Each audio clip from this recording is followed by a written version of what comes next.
Hello दोस्तों, मैं आशीष कुमार अपने YouTube channel Bihar GK tricks में आपका स्वागत करता हूं। आज मैं इम्तियाज अहमद बिहार एक परिचय का पार्ट 4 लेकर आया हूं, जिसमें हम लोग आज इस पुस्तक के मौर्य साम्राज्य को देखेंगे। अगर आप लोगों ने अब तक हमारा channel Bihar GK tricks subscribe नहीं किया है तो इसे सब्सक्राइब कर लें, साथ ही बेल आइकन को जरूर दबाएं। तो आइए वीडियो को स्टार्ट करते हैं।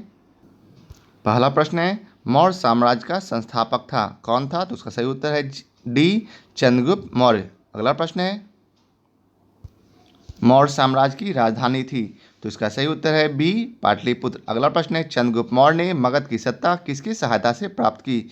तो इसका सही उत्तर है ए, चाणक्य, जिसे हम लोग विष्णुगुप्त के नाम से भी जानते हैं। अगला प्रश्न है, मौर्य साम्राज्य की स्थापना हुई कब? तो इसका सही उत्तर है बी, 320 ईस्वी पूर्व में। अगला प्रश्न है, यूनानी दूत मेगास्थनीज किसके दरबार में पाटलिपुत्र आया था? तो इसका सही उत्तर है डी, चंद्रगुप्त मौर्य। अब आइए चलते अगले प्रश्न पर। मेगास्थनीज का पाटलिपुत्र आगमन हुआ था कब? तो इसका सही उत्तर है बी, 315 ईस्वी पूर्व में। अगला प्रश्न है, चंद्रगुप्त मौर्य के दरबार में मेगास्थनीज को भेजने वाला शासक था कौन था? तो इसका सही उत्तर है बी, सेल्यूकस। अगला प्रश्न है, किस शासक के शासनकाल के समय मगध पर 12 वर्षों का भीषण अकाल पड़ा था? तो इसका सही उत्तर है डी, चंद्रगुप्त मौर्य। अगला प्रश्न है, चंद्रगुप्त मौर्य का प्रधानमंत्री था कौन था? तो इसका सही उत्तर है ए, चाणक्य। अगला प्रश्न है, किससे मुक्ति दिलाने के कारण चंद्रगुप्त मौर्य को भारत का मुक्तिदाता कहा जाता है? तो इसका सही उत्तर है बी, यूनानी। अगला प्रश्न है, वह स्रोत जिसमें पाटलिपुत्र के प्रशासन का वर्णन उपलब्ध है वह है? तो इसका सही उत्तर है सी, इंडिका। अब आइए चलते हैं अगले प्रश्न पर। अगला प्रश्न है, नंदवंश के पश्चात मगध पर किस राजवंश ने शासन किया? तो इसका सही उत्तर है ए, मौर्य ने। अगला प्रश्न है, मेगास्थनीज की पुस्तक का नाम क्या है? तो इसका सही उत्तर है डी, इंडिका। अब आइए चलते हैं अगले प्रश्न पर। तो अगला प्रश्न है, अर्थशास्त्र के लेखक हैं कौन है? तो इसका सही उत्तर है ए, बी, कौटिल्य। कौटिल्य का अन्य नाम चाणक्य एवं विष्णुगुप्त है। अगला प्रश्न है, पाटलिपुत्र की शासन व्यवस्था का विस्तृत वर्णन किस विदेशी यात्री के वृत्तांत से मिलता है? तो इसका सही उत्तर है सी, मेगास्थनीज। अगला प्रश्न है, चंद्रगुप्त मौर्य के उपरांत मौर्य साम्राज्य का शासक बना कौन था? तो इसका सही उत्तर है डी, बिंदुसार। अगला प्रश्न है, किस मौर्य शासक के दरबार में आजीवक भविष्यवक्ता पिंगलवत्स रहता था? तो इसका सही उत्तर है बी, बिंदुसार।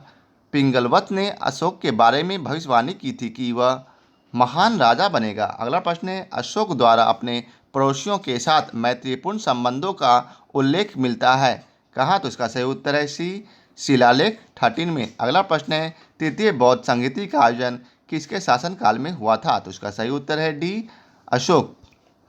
अगला प्रश्न है, तृतीय बौद्ध संगीति की अध्यक्षता किसने की थी? तो इसका सही उत्तर है ए, मोगलीपुत्र तीस। अगला प्रश्न है, तृतीय बौद्ध संगीति का आयोजन कहाँ हुआ था? तो इसका सही उत्तर है डी, पाटलिपुत्र में। अगला प्रश्न है, तृतीय बौद्ध संगीति का आयोजन कब हुआ था? तो इसका सही उत्तर है ए, 251 ईस्वी पूर्व में। अब आइए चलते अगले प्रश्न पर।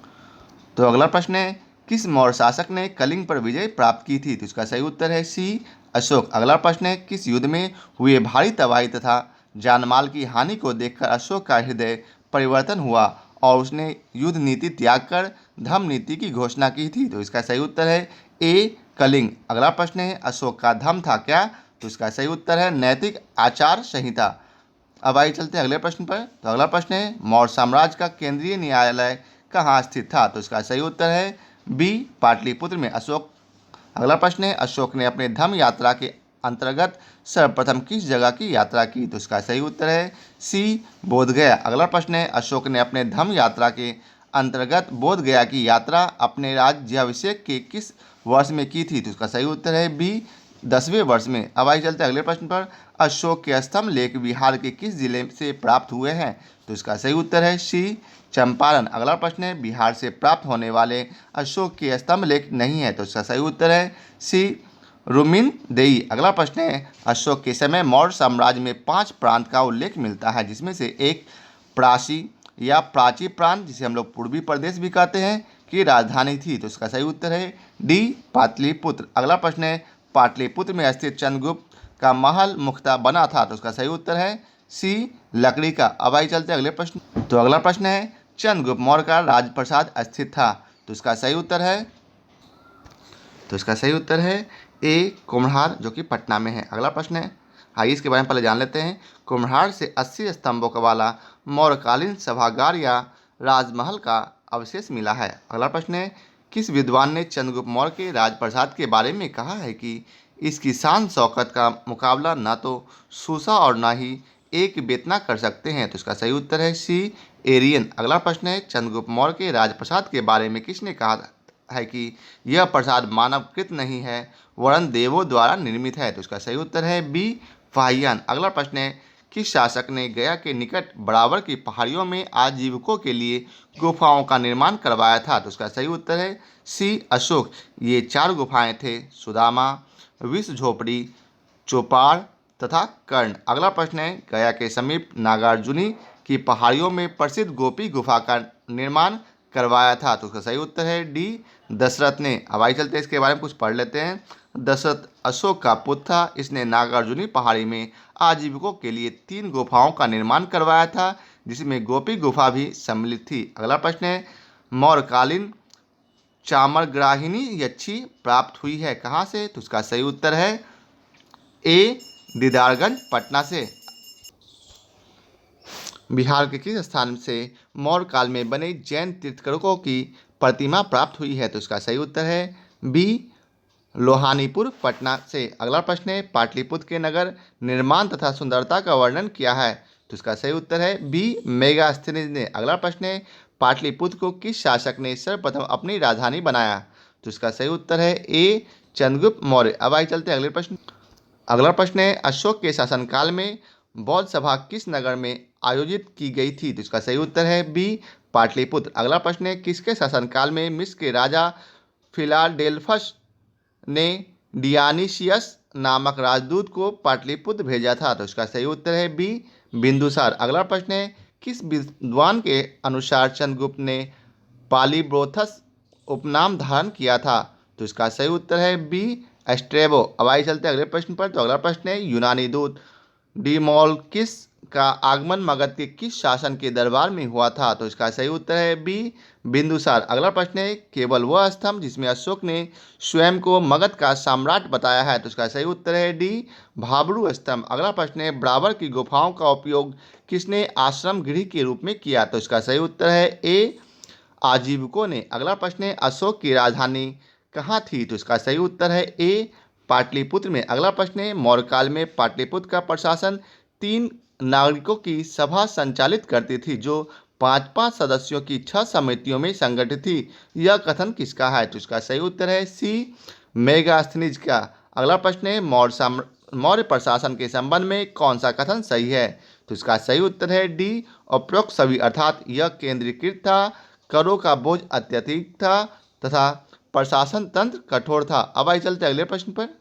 तो अगला प्रश्न है, अशोक के संबंध में कौन सा कथन सही है? तो इसका सही उत्तर है डी उपरोक्त सभी, अर्थात उसने धर्म विजय की नीति अपनाई, उसने विदेशों से संबंध स्थापित किए, और तीसरा है उसने प्रजाहित और कल्याण के उपाय किए। अगला प्रश्न है, देवनाम प्रिय के नाम से किस शासक ने अपने आप को संबोधित किया? तो इसका सही उत्तर है बी अशोक। अगला प्रश्न है, धम्म महामात्र के कार्य क्या थे? तो इसका सही उत्तर है डी उपरोक्त सभी, अर्थात धम्म नीति या क्रियान्वयन, लोगों के बीच दान वितरण और जन कल्याण के उपाय। अगला प्रश्न है, मौर्यकालीन प्रशासन में राजस्व के कार्य थे क्या थे? तो इसका सही उत्तर है डी उपरोक्त सभी, अर्थात न्यायिक, ग्रामीण प्रशासन और तीसरा राजस्व का विभाग। अब आइए चलते हैं अगले प्रश्न पर। तो अगला प्रश्न है, मौर्यकालीन विद्वानों में किन का नाम आता है? तो इसका सही उत्तर है डी, अर्थात 1, 2, 3। आइए देखते हैं 1, 2, 3 में क्या है। तो एक कौटिल्य, पाणिनि और उपावर्ष। अब आइए चलते हैं अगले प्रश्न पर। तो अगला प्रश्न है, मौर्यकालीन स्थापत्य के सुंदर उदाहरण है? तो इसका सही उत्तर है बी 1, 2, 3, अर्थात पाटलिपुत्र स्थित राजप्रसाद के अवशेष, दीदारगंज की यक्षी और तीसरा बराबर की गुफाएं। अब आइए चलते हैं अगले प्रश्न पर। तो अगला प्रश्न है, अशोक की धम्म नीति की जानकारी मिलती है? तो इसका सही उत्तर है डी उपरोक्त सभी, अर्थात द्वितीय स्तंभ लेख से, 7वें शिलालेख से और द्वितीयांश शिलालेख से। अब आइए चलते हैं अगले प्रश्न पर। तो अगला प्रश्न है, अशोक के किस अभिलेख में दान और धम दान के अंतर को स्पष्ट किया गया है? तो इसका सही उत्तर है सी, नवम शिलालेख में। अब आइए चलते हैं अगले प्रश्न पर। मौर्य साम्राज्य के पतन में कौन सा कारण शामिल नहीं है? तो इसका सही उत्तर है सी, आर्थिक संकट। तो आज के लिए बस इतना ही, फिर मिलते हैं नए चैप्टर मौर्योत्तर बिहार को देखेंगे। आशा करता हूँ आप लोगों को हमारा यह वीडियो पसंद आया हो। अगर आप लोगों को हमारा यह वीडियो पसंद आया हो तो इसे लाइक और शेयर जरूर करें। बहुत बहुत धन्यवाद।